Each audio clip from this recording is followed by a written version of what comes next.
जय जिनेंद्र दोस्तों, करती हूँ आप सबका स्वागत पॉजिटिविटी विद रेखा में। आई एम श्योर आप सब बहुत ही अच्छे होंगे दोस्तों। छोटी सी पेंसिल और रबड़। अरे भाई रेखा जी, क्या बात, आज ये पेंसिल और रबड़ की बात कहाँ से ले आई आप? अक्सर मैं ये सोचती हूँ कि इस छोटी सी पेंसिल और इस रबड़ में कितनी ताकत है। लिखने की कला है इसके पास, गलतियों को सुधारने का अधिकार है रबड़ के पास। बच्चा भी जब लिखना सीखता है तो सबसे पहले हम उसके हाथ में देते हैं ये छोटी सी पेंसिल। क्या हम उसे डायरेक्ट पेन पकड़ा देते हैं? नहीं ना।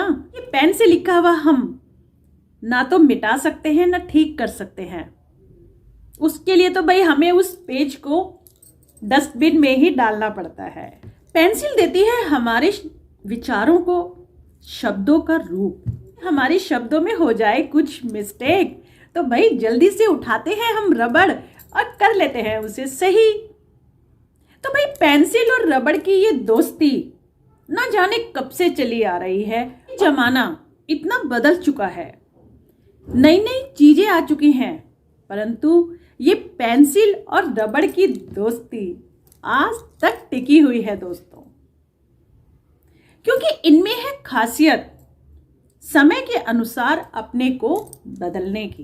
पेंसिल जब लिखती है तो अपनी जिद पर नहीं रहती कि भाई मैंने तो अब लिख दिया, अब ना तो ये ठीक हो सकता है और ना ही इसे मिटाया जा सकता है। वो अपनी गलती को सुधारना भी जानती है और उसका साथ देती है रबड़, उसकी प्यारी सी दोस्त। पेंसिल और रबड़ की ये दोस्ती, ये साथ और ये सहयोग हमारे जीवन में भी लागू होता है। पेंसिल हमें सिखाती है कि जीवन में कभी भी कुछ भी गलत हो सकता है, अधूरा हो सकता है, या फिर कुछ ऐसा हो सकता है कि जिसे हमें ठीक करने की आवश्यकता होती है। तो भाई एक ऐसा साथी रबड़ के रूप में हमारे पास जरूर होना चाहिए। इन द अदर हैंड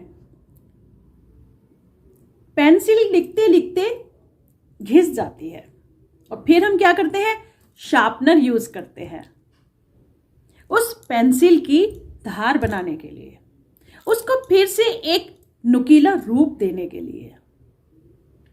तो भाई क्या वो पेंसिल इनकार करती है उस तेज धार वाले शार्पनर में जाने के लिए, जबकि उसे पता है कि उसका कुछ हिस्सा कट छटने वाला है, कुछ आकार उसका कम होने वाला है, परंतु फिर भी वो पेंसिल खुशी खुशी जाती है उस तेज धार वाले शार्पनर में और लेती है फिर अपना एक नया रूप, नुकीला, प्यारा, सुंदर।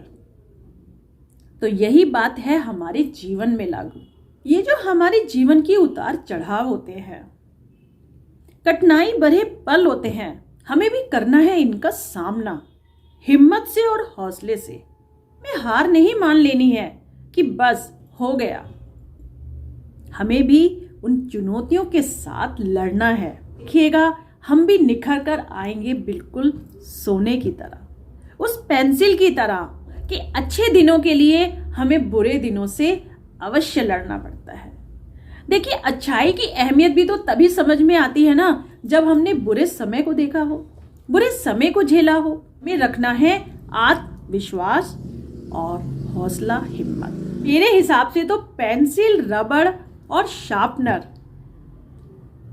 इन तीनों की ही दोस्ती मायने रखती है। हंसते रहना है, मस्त रहना है, स्वस्थ रहना है दोस्तों। And bye bye.